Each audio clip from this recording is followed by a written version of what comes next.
Hello friends, तो इस video में बता रहा हूँ मैं आपको कि कौन सी बुक्स लेनी है आपको या फिर ऑनलाइन कौन से लेना है। पहले मैं आपको बुक्स के बारे में बता देता हूँ कि कौन सी बुक लेनी है, कौन सी बुक नहीं लेनी है, क्योंकि मार्केट में अभी बहुत सारी बुक अवेलेबल है।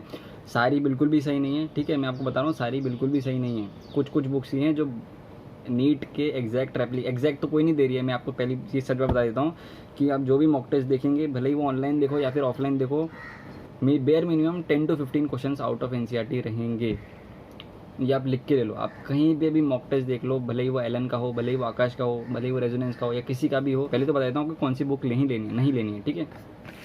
पहले तो चीज़ ये आती है, ये आपने इसका रिव्यू भी देखा होगा यूट्यूब पे बहुत सारी बार, बहुत लोगों का। पहली बात तो ये आपको नहीं लेनी है, ठीक है। ये जो देख लो, एम फॉर एम्स वालों की आपने देखा होगा 450 या 4 के आसपास हो जाती है, 400 के आसपास। ये आपको नहीं लेनी है। अब क्यों नहीं लेनी है? इन्होंने सबसे पहली बात तो ये दे के रखी, इनके की फीचर्स ये हैं। 10 full syllabus mock test, 10 full syllabus mock test हैं, लेकिन उन्होंने 3 पार्ट में डिवाइड करके रखे हुए हैं, ईजी, मॉडरेट, डिफ़िकल्ट। कुछ नहीं किया हुआ है। ईजी वाले में पहले जो 3 मॉक टेस्ट है, ठीक है। ईजी में ईजी का मतलब क्या है कि सब चीज़ें एनसीईआरटी से आएंगी। मॉडरेट का मतलब ये है कि 10 क्वेश्चन आपके बाहर से देंगे, 10-15 क्वेश्चन। डिफ़िकल्ट का मतलब ये है कि 30 क्वेश्चन बाहर से रहेंगे। एग्जैक्ट बात बता रहा हूँ मैं इनकी। इन्होंने डिफ़िकल्ट के नाम पे कुछ नहीं किया है, बस बाहर से क्वेश्चन उठा के दे दो, वही डिफ़िकल्ट हो जाता है। तो इनका यही प्रॉब्लम है और कोई प्रॉब्लम नहीं है, ठीक है। इसलिए मैं ये क्वेश्चन नहीं, या ये मैं आपको मना कर रहा हूँ, ठीक है। ये नहीं लेनी है। दूसरी बुक जो आपको नहीं लेनी है वो ये है। ये सब मैंने जो बुक बता रहा हूँ मैंने आपको ना, वो सब मैंने सॉल्व करके रखी हुई है, पिछले साल मैंने सॉल्व करी है, तो मैं आपको बता पा रहा हूँ। आप ये अभी खरीदोगे फिर आप बोलोगे कि ये तो गलत बुक आ गई।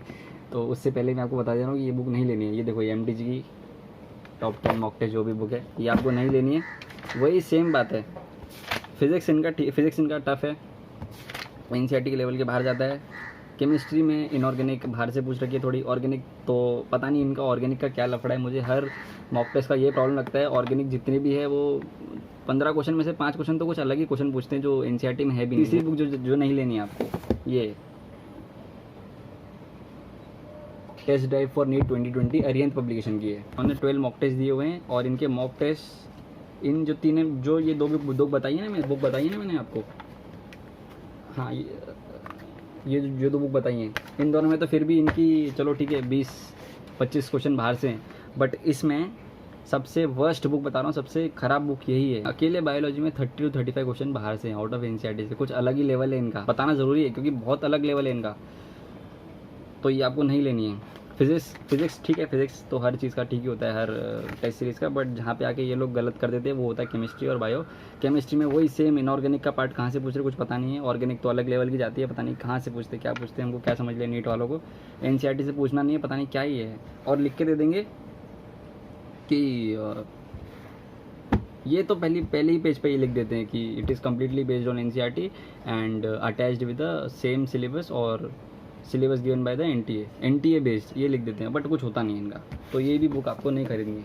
एट दी एंड यही है, ये नहीं खरीदनी है। खरीदोगे तो पैसा वेस्ट होगा, फिर आप घूम के यूट्यूब पे यही देख रहे होगे कि कौन सी बुक लेनी है कौन सी नहीं लेनी है। ज़रूरी है देखना, ठीक है। दूसरी, अब जो बुक लेनी है आपको, जो मैंने फील करी कि जो सबसे बेस्ट थी मेरे प्रिपरेशन के टाइम, पिछले प्रिपरेशन के टाइम, वो है ये देखो, ये दिशा पब्लिकेशन की है। और एक ये ठीक है। ये दोनों बुक आप ले सकते हो। इसमें 5 मॉक टेस्ट हैं, इसमें 10 मॉक टेस्ट हैं, ठीक है। और एक पहली बात बता दो, जिन्होंने ये ले रखी है दोनों बुक, ये ले रखी होंगी लोगों ने, इसके कुछ क्वेश्चन पेपर्स इसमें रिपीट हुए हैं। स्टार्टिंग के 1-2 क्वेश्चन पेपर रिपीट हुए हैं इसके, ठीक है। तो आप देख लेना। क्वेश्चन पेपर रिपीट किया तो कोई बात नहीं, ये तो अब ये आप सॉल्व किया होगा आपने 1 महीने पहले, और आप ये फिर खरीद रहोगे तो वो नई चीज़ लगेगी, कुछ पुरानी तो लगेगी नहीं। इनकी खास बात यह है कि इसमें 180 क्वेश्चन में से जो फिज़िक्स और केमिस्ट्री का पार्ट होगा वो ऑलमोस्ट एनसीईआरटी बेस्ड ही रहेगा, मतलब इजी रहेगा, इतना कुछ टफ नहीं है। बायोलॉजी की बात आती है, फिर वही, अब हर चीज़ वहीं पे आके अटक जाती है। बायोलॉजी पे 10 क्वेश्चन बेयर मिनिमम बाहर से होंगे, 10 क्वेश्चन बाहर से होंगे, मैक्स टू मैक्स 15 रहेंगे, इससे ज़्यादा नहीं रहेंगे, ठीक है। अब ठीक है, ये आपको अब मैनेज करना पड़ेगा। जब कोई मॉक टेस्ट सीरीज़ आपको दे ही नहीं रही है पूरा टोटल एनसीईआरटी से, तो आपको मैनेज करना पड़ेगा। आपको अपना अंडर स्कोर पता चल जाएगा। 15 आपको 50 से फिर 50 से 100 क्वेश्चन मार्क्स आपके कम ही आएंगे। अगर जो नीट में आने वाले उस इन मॉक टेस्ट में आपको 50 से 100 मार्क्स कम ही आएंगे। अब ये आपको मानना पड़ेगा चीज़ें, क्योंकि कोई मॉक टेस्ट ऐसी नहीं है, मेरे को अभी तक कोई नहीं मिली जो 100% एनसीईआरटी बेस दे दे, ठीक है। तो मैंने आपको ये चीज़ें बता दी। जो मैंने आपको अभी तक बताया उन दोनों में से अगर आपको कोई मॉक टेस्ट की बुक लेनी चाहिए वो इन दोनों में से कोई एक ले लेना, ठीक है। इसमें 10 मॉक टेस्ट है, इसमें 5 मॉक टेस्ट है। या तो आप पहले ये ले लो फिर ये ले लो, या तो पहले ये ले लो फिर ये ले लो, दोनों एक साथ मत लेना वरना एक भी सॉल्व नहीं कर पाओगे, ठीक है, लोड हो जाएगा आपके ऊपर। तो आप दोनों में से कोई एक पहले ले लेना। और इनमें मेरा क्या स्कोर आया था वो भी बता देता हूँ मैं आपको,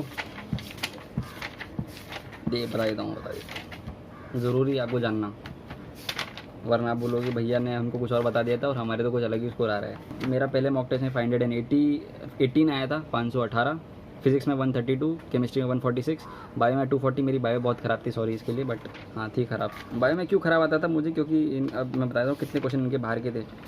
मैंने ये ऐसे हाईलाइट करके रखे तो मुझे खुद पता है।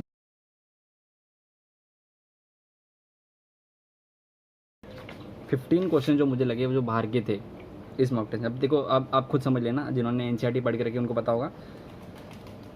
The cardiac supply of vagus nerve is cut then. अब देखो ये बाहर का क्वेश्चन है, ये आपने पढ़ा भी होगा, वेगस नर्व और बहुत सारी नर्व्स होती हैं उनके बारे में, बट ये बाहर का क्वेश्चन है इसलिए गलत हो गया मेरा। मैंने भी पढ़ के रखा था बट गलत हो गया। दूसरा है newly born child is more resistant to cold because of the presence of thick dermis, blubber, white fat या फिर ब्राउन फैट। तो ये वही फिर बाहर का ऐसे क्वेश्चन है। अब इनका कुछ नहीं कर सकते, आप कितना ही पढ़ने जाओ, इनको रटने जाओगे तो फिर और क्वेश्चन ऐसे मिलेंगे। तो इनका आपको क्या करना है, इनको बस स्किप कर देना है, इनको नहीं पढ़ना है, रटना नहीं है आपको इनको, ठीक है। ये मैं आपको बता रहा हूँ, इनको रटना नहीं है, इनको स्किप कर दो, कुछ ज़रूरत नहीं है। जो चीज़ एनसीईआरटी की है वो राइट हो रही है तो ठीक है, वो गलत हो रही है तो एनसीईआरटी में देखो। दूसरा मॉक टेस्ट है मेरे को आए 475, फिजिक्स में 114, केमिस्ट्री में 101, सॉरी बायो में आए 260। तीसरे मॉक टेस्ट में 471 है, फिजिक्स में 122, केमिस्ट्री में 115, बायो में 234। बायो भी ख़राब चल रहा है मेरा। सबसे लास्ट मॉक टेस्ट की बुक जो ये मैंने सॉल्व की थी, बाकी तो जो तीन आपको बताई वो पहले सॉल्व करी थी मैंने, उनका मुझे पता है क्योंकि वो ख़राब है इसलिए बता पा रहा हूँ। फोर्थ मॉक टेस्ट में 514 है, फिजिक्स में 143, केमिस्ट्री में 106, बायो में 265। बायो थोड़ा इंप्रूव हुआ बट अभी भी ख़राब ही है, 300 से नीचे कुछ बायो आ रहा है तो ख़राब है। लास्ट मॉक टेस्ट में 530 आ गए, फिजिक्स में 136, केमिस्ट्री में 109, बायो में 270, ठीक है। तो ये 5 मॉक टेस्ट मैंने बता दी आपको बात, ठीक है। लास्ट पेपर जो मैंने सॉल्व किया था अपने नीट 2020 के प्रिपरेशन में, वो था नीट का प्रीवियस पेपर था 2012 का था शायद, 12 या फिर 13 का, 12 या 13 का था, इतना याद नहीं। उसमें मेरे को 582 आए थे, तो वो मेरा लास्ट था। उसके बाद मैंने नीट दिया था जिसमें मेरे को 553 है, वो आपको पता ही है। तो मैं ये बता रहा था आपको, ये 2 बुक खरीद लेना, इन तीनों में से नहीं खरीदना वरना पछताओगे, ठीक है। बस अब आवाज़ शुरू हो गई सॉरी। अब इतना ही चीज़ें बता रहा हूँ और आप कर लेना। बाकी नेक्स्ट वीडियो देखते हैं किसका हो। ये मैंने सबसे इंपॉर्टेंट चीज़ बता दी कि आप बुक बाई कर लेना। पहले वो 6 पेपर सॉल्व करना जो मैंने आपको पिछली वीडियो में बताया था 2017 तक, उसके बाद ये चीज़ें कर रही हैं, ठीक है। क्योंकि प्रायोरिटी पहले उनकी है फिर इनकी है, पहले ये करोगे फिर बाद में वो करोगे तो फंसोगे। फिर मत बोलना कि मुझे किसी ने बताया नहीं, ठीक है। मैंने आपको पहले ही बता दिया ये चीज़ें। अब कुछ चीज़ें नहीं रही बीच में कि कुछ बतानी है वो नहीं बतानी हो, ठीक है। मैं सारी चीज़ें बता दी आपको और देखते हैं नेक्स्ट वीडियो किस पे है। तब तक के लिए थैंक यू। अच्छा लगा हो तो लाइक कर देना।